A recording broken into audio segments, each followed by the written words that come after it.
Good morning बच्चों। तो आज हम इंग्लिश ग्रामर के चैप्टर 13 कंजंक्शन की exercise number C and D fill करेंगे। क्या करेंगे बच्चों? आज हम इंग्लिश ग्रामर के चैप्टर 13 की exercise number C and D fill करेंगे। चलिए तो स्टार्ट कर देते हैं। तो हमारी जो सी नंबर की एक्सरसाइज है वो क्या है? Join the clauses and re right the full sentence in your notebook. आपको क्या करना है, जो क्लॉजेस दिए हैं उनको ज्वाइन करना है और सेंटेंस को दोबारा लिखना है। तो बच्चों देखिए आप कैसे लिखेंगे। आप इस पूरी जो आपको मैचिंग लग रही है इनको क्लॉजेस को ज्वाइन करके सेंटेंस को पूरा रीराइट करेंगे। ठीक है, तो आप पहले क्लॉजेस को ज्वाइन करेंगे, मैच करेंगे, उसके बाद आप सेंटेंस को दोबारा से नोटबुक पर लिखेंगे पूरा।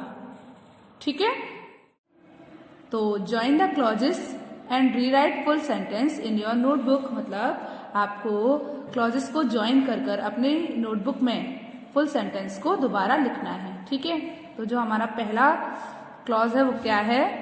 Mister Shivam is absent. Mister Shivam is absent, मतलब मिस्टर शिवम एब्सेंट थे। क्यों बताइए? क्योंकि वह बीमार हैं। मिस्टर शिवम एब्सेंट हैं क्योंकि वह बीमार हैं। तो mister Shivam is absent because he is sick.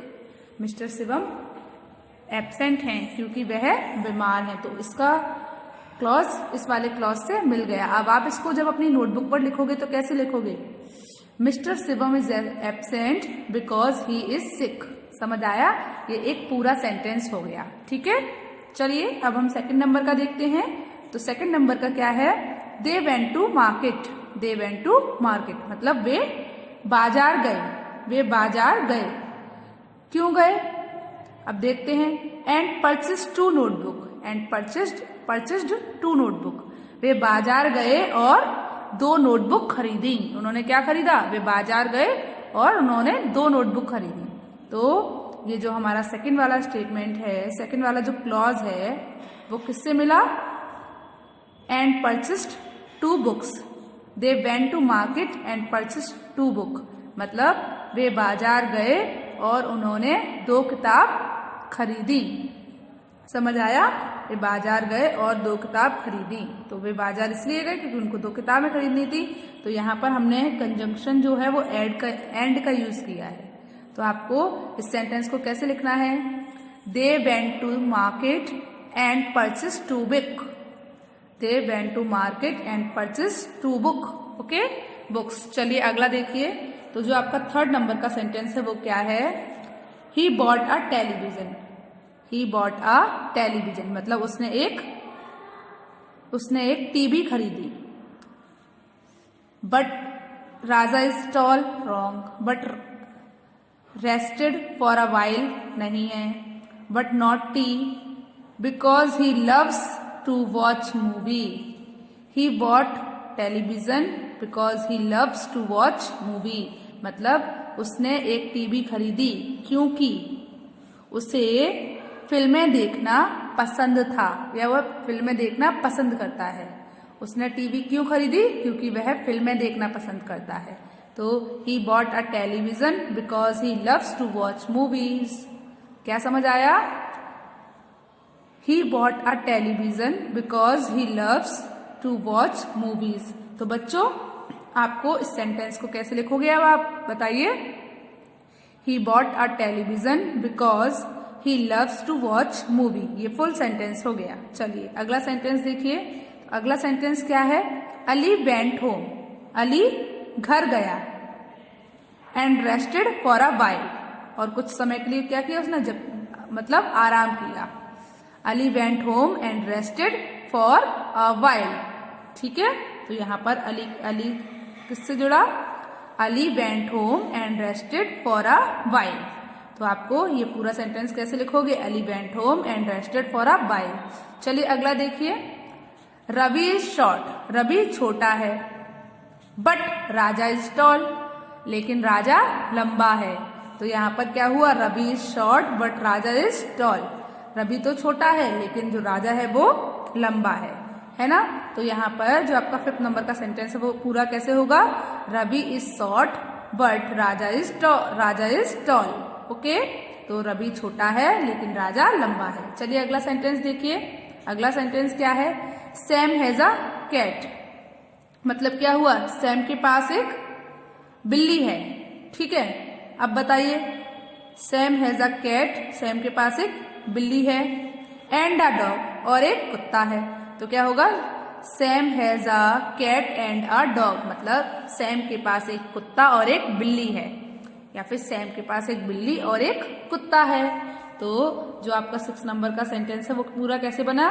Sam has a cat and a dog. चलिए अगला क्लॉज देखते हैं। तो 7 नंबर का जो क्लॉज है वो क्या है? Gurpreet likes milk.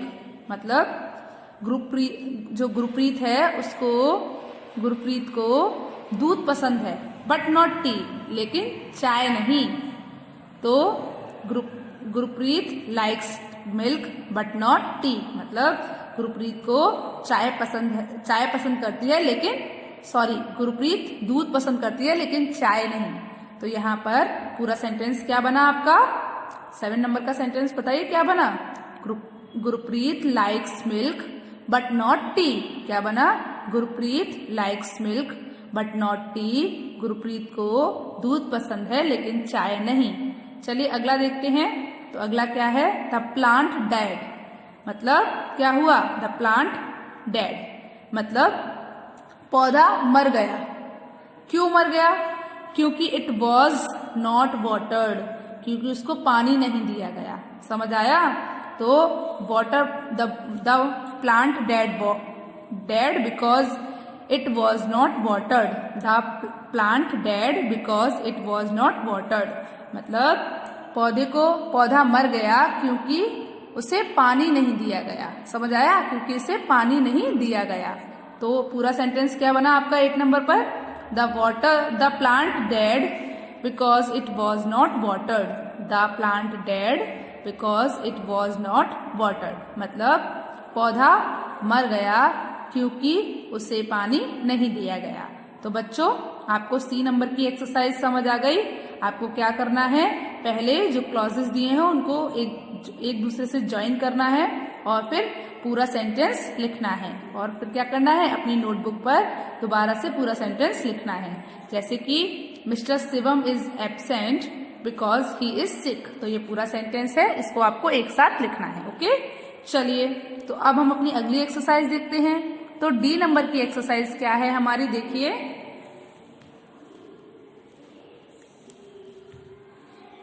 fill in the blanks with suitable conjunction from the brackets।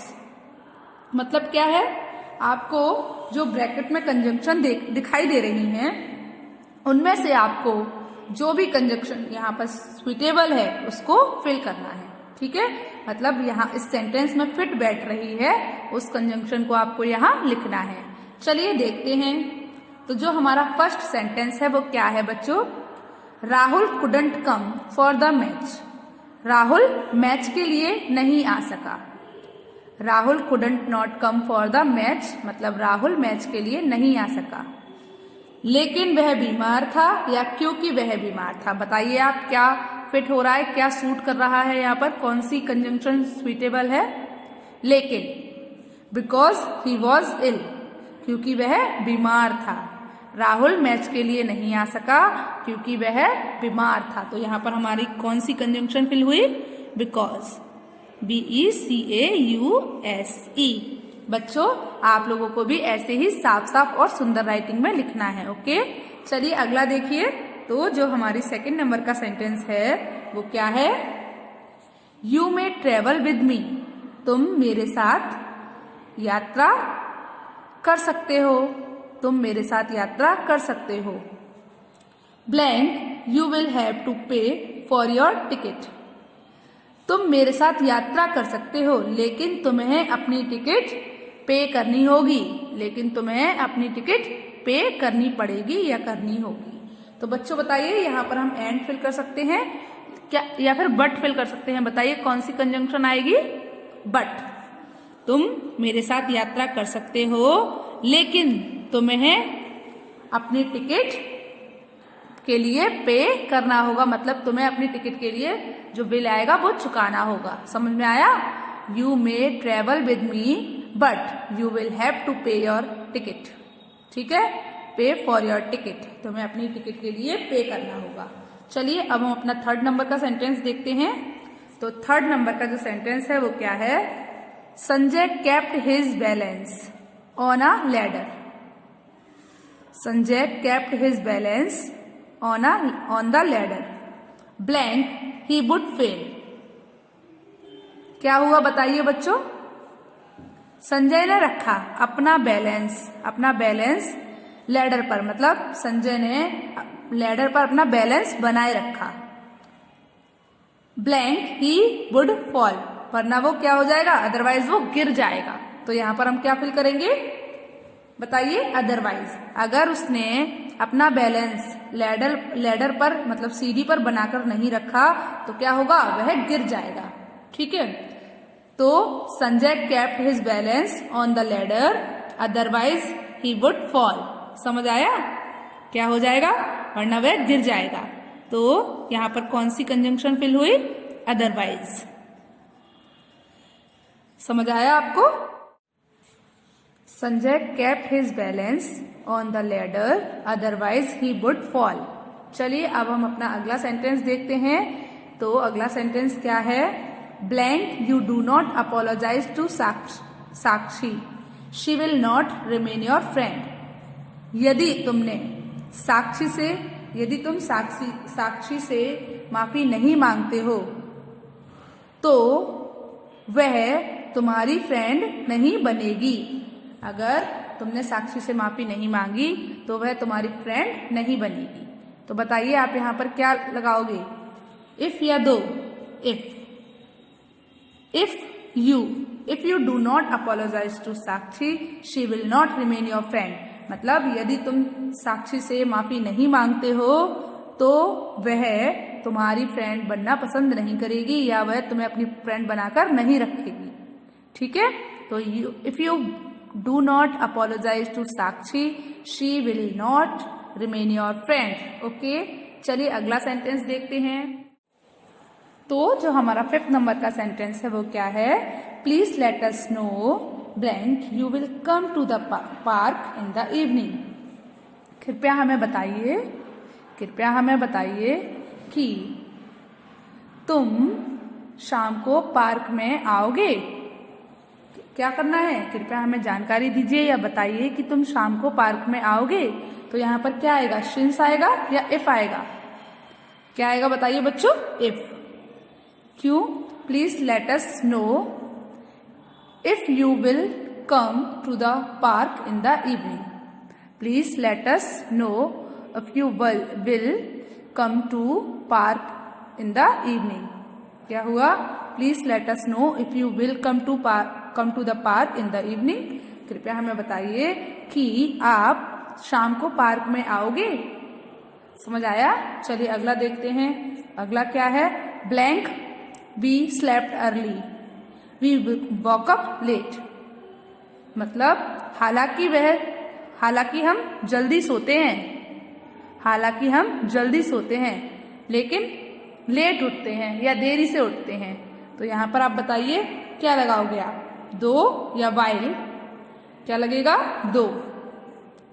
हालांकि हम जल्दी सोते हैं लेकिन हम देरी से उठते हैं। लेकिन हम जल्दी नहीं उठ पाते, हम उठते भी देरी से और सोते भी जल्दी हैं। जल्दी सोने के बाद भी हम देरी से ही उठ पाते हैं। तो although we slept early we woke up late. Though we slept early we woke up late. क्या आएगा बच्चों? Though we slept early we woke up late. हालांकि हम जल्दी सोते हैं लेकिन हम देरी से उठते हैं। ठीक है, चलिए अब हम अपना अगला सेंटेंस देखते हैं। तो अगला सेंटेंस क्या है? Prakash has been sleeping. Prakash has been sleeping, मतलब क्या हुआ? प्रकाश सो रहा है। ठीक है। Blank he came back from school, मतलब जब से स्कूल से आया है। तो प्रकाश जब से सो रहा है तब से वह स्कूल से आया है। तो यहाँ पर हम क्या फिल करेंगे बच्चों? सिंस। कि प्रकाश जब से सो रहा है तब से वह स्कूल से आया है। Prakash has been sleeping since he came back from school. Prakash has been sleeping since he came back from school, मतलब प्रकाश जब से सो रहा है तब से वह स्कूल से आया है, या प्रकाश स्कूल से आया है तब से सो रहा है। प्रकाश जब से सो रहा है तब जब से स्कूल से आया है। चलिए अगला देखिए, तो अगला सेंटेंस क्या है? He will bring the book for you. मैं तुम्हारे लिए किताब लाऊंगा। Blank you want me to. You want me to, यदि तुम चाहते हो तो मैं तुम्हारे लिए किताब लाऊंगा। तो बताइए यहाँ पर हम क्या फिल करेंगे, इफ या और। यदि तुम चाहते हो तो मैं तुम्हारे लिए किताब लाऊंगा, तो हम यहाँ पर क्या फिल करेंगे बच्चों, इफ। अगर तुम चाहो तो मैं तुम्हारे लिए किताब लाऊंगा, अदरवाइज नहीं लाऊंगा। तो हमने क्या फिल किया बच्चों, if. I will bring the note, I will bring the book for you if you want to me. I will bring the book for you if you want me to.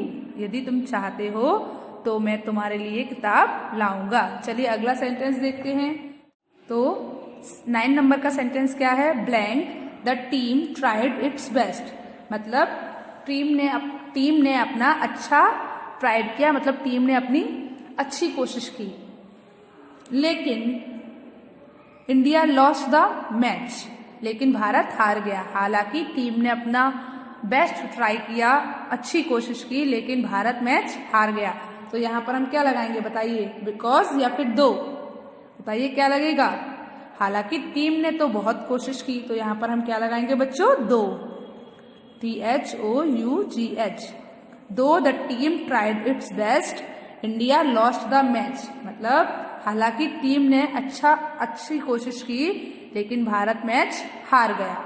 चलिए अगला देखिए, अगला क्या है, I have a bat. I have a bat, मेरे पास एक बल्ला है, लेकिन I do not have a ball. लेकिन मेरे पास गेंद नहीं है। मेरे पास बल्ला है लेकिन मेरे पास गेंद नहीं है, तो क्या आएगा बच्चों, बट। तो हम यहाँ पर क्या फिल करेंगे, but. I have a bat but I do not have a ball. मेरे पास बल्ला है, बैट है, लेकिन मेरे पास बॉल नहीं है। तो बच्चों आपको इंग्लिश ग्रामर की exercise number C and D समझ आया कि एक्सरसाइज नंबर सी में आपने क्या सीखा और डी में क्या सीखा। तो आज आपको होमवर्क में क्या करना है, आज आपको होमवर्क में इंग्लिश ग्रामर चैप्टर 13 की exercise number C and D अपनी इंग्लिश ग्रामर की फेयर नोटबुक में लिखनी है। कैसी राइटिंग में, साफ और सुंदर राइटिंग में। ओके, तो आज के लिए बस इतना ही। चलिए गुड बाय।